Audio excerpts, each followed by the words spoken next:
Hello दोस्तों, उम्मीद करता हूँ आप लोग अच्छे होंगे। हमारा आज का सेशन है रज़िया सुल्तान। आज हम रज़िया सुल्तान के बारे में जानेंगे।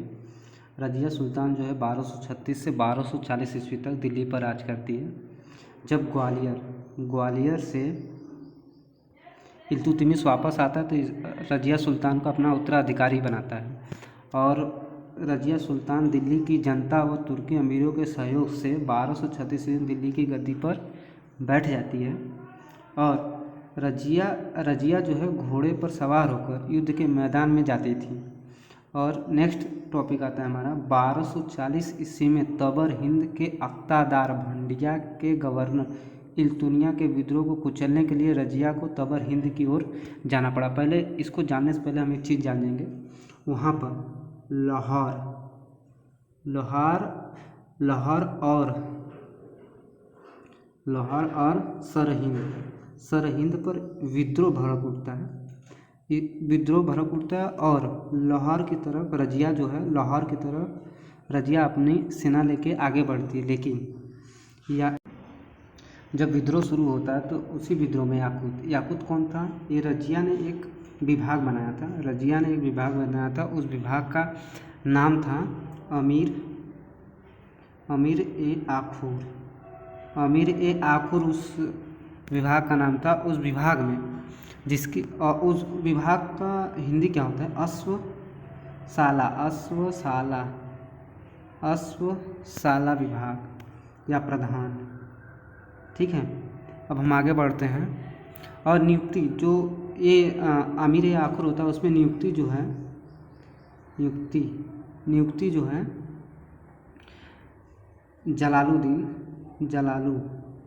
जलालुद्दीन याकूत, इसका पूरा नाम था जलालुद्दीन याकूत की नियुक्ति की गई। तो 1240 ईस्वी में तुर्क अमीरों ने याकूत की हत्या कर रज़िया को बंदी बना लिया। रज़िया को बंदी कौन बनाया था? तबर हिंद के राजा अल्तुनिया ने बंदी बना लिया।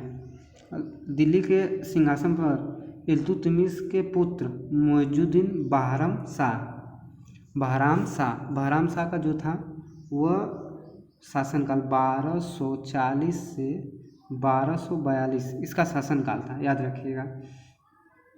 तबर हिंद अक्तादार अल्तुनिया से विवाह कर रज़िया ने पुनः दिल्ली के तख्त प्राप्त करने का प्रयास किया। जो रज़िया थी अल्तुनिया से शादी करने के बाद फिर से दिल्ली पर आक्रमण किया। लेकिन बहराम शाह जो था कैथल जो वर्तमान में कैथल जो है हरियाणा में है कैथल। दोनों की हत्या कर कुछ हिंदू डाकुओं द्वारा इसने हत्या करवा दी। उसके बाद दिल्ली सल्तनत की प्रथम तुर्क महिला शासिका रज़िया थी। और एक क्वेश्चन यहाँ से उठता है, रज़िया दिल्ली सल्तनत की प्रथम व अंतिम मुस्लिम शासिका थी। रज़िया ने सुल्तान के पतन का महत्वपूर्ण कारण रज़िया का स्त्री होना तथा गुलाम तुर्क सरदारों की महत्वाकांक्षी थी। और रज़िया के बारे में हम कुछ और भी जान लेंगे। इसने प्रदा प्रथा का मतलब होता है जो साड़ी के पीछे घूंघट गाड़ी होती, उस प्रथा को इसने ख़त्म किया। और इसने जो शासन था वो कुबा मतलब होता है कोट, होता है। और दूसरा जो था कुल्हा का मतलब होता है टोपी। इसने पहनकर शासन किया था। और इसके कुछ संबंध जोड़े गए, प्रेम संबंध अफवाह उठाई गई और इसका विवाह जो है अल्तुनिया से कराया गया। और ये जो थी दिल्ली पर 3 वर्ष 6 महीना राज की थी। और इसकी हत्या जो है कैथल में 1240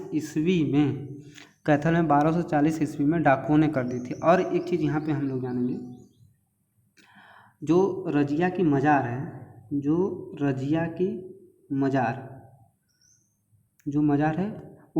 वो जो है दरी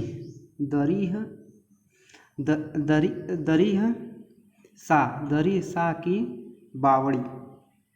बावड़ी में दफनाई गई थी। नेक्स्ट आता है हमारा मुइजुद्दीन बहरम शाह। जो मुइजुद्दीन बहरम शाह था, ये चालीसा के गठन से चालीसा के गठन की वजह से इसने सत्ता पे धारण की। दिल्ली सिंहासन पर बैठने के साथ ही तुर्की सरदार नाइब जो था, नाइब ए ममलिकात, इसका मतलब होता है संरक्षक, इसका मतलब होता है संरक्षक। इसने पद का इजाद किया था। मुइजुद्दीन बहरम शाह नामक नए पद का सृजन किया। शासन के संपूर्ण अधिकार उस अधिकारी को सौंप दिया। नाइब पद का जो प्रथम जो नियुक्त हुआ था, इख्तियारुद्दीन को नियुक्त किया गया था। और 1242 ईस्वी में तुर्की अमीरों ने बहरम शाह को कैद कर के मौत के घाट उतार दिया। उसके स्थान पर उन्होंने रुकनुद्दीन फिरोज शाह के बेटे महमूद शाह दिल्ली की राजगद्दी पर बैठा। अलाउद्दीन मसूद के समय में नाइब का मतलब होता है सभी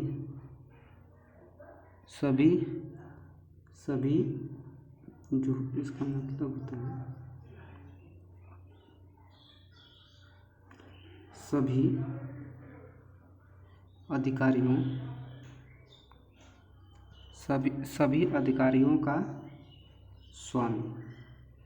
सभी अधिकारियों का स्वामी। इस पद का नाम था सभी अधिकारियों का स्वामी। नेक्स्ट आता है मलिक कुतुबुद्दीन हसन, जो एक गैर तुर्की सरदारों का नेता था, बिठाया गया था। अमीर हाजिब का पद बलबन को दिया गया था।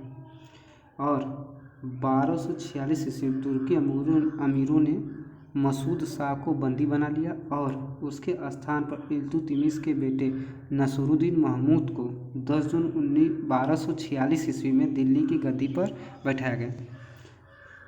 जो इल्तुतमिश के बेटा था नसरुद्दीन महमूद, 1246 से 1266 के बीच में इसने राज किया था। दिल्ली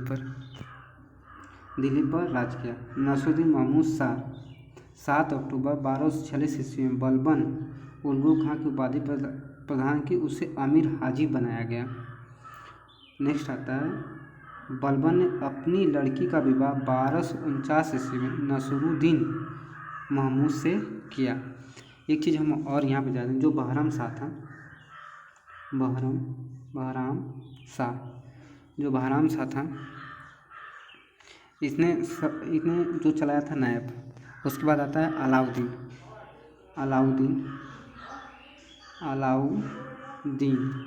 जो अलाउद्दीन आता है, ये रजिया का भतीजा होता है। रजिया का भतीजा होता है। और इसे जो था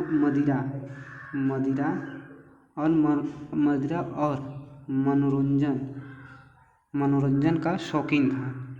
और षड्यंत्र के तहत इसे हटा दिया गया था। और सुल्तान जो था इसी समय सुल्तान जो है बलबन को बना दिया गया था। इसने कुरान जो अपना टाइम जो था कुरान को लिख कर टाइम पास करता था। और नेक्स्ट आता है हमारा 1266 में नसरुद्दीन महमूद के आकस्मिक मृत्यु के बाद बलबन उसका उत्तराधिकारी बना। नसरुद्दीन शाह महमूद ऐसा सुल्तान था जो टोपी शिकार अपना जीवन निर्वाह करता था। हमारा कल नेक्स्ट सेशन आएगा बलबन, हम कल बलबन के बारे में जानेंगे।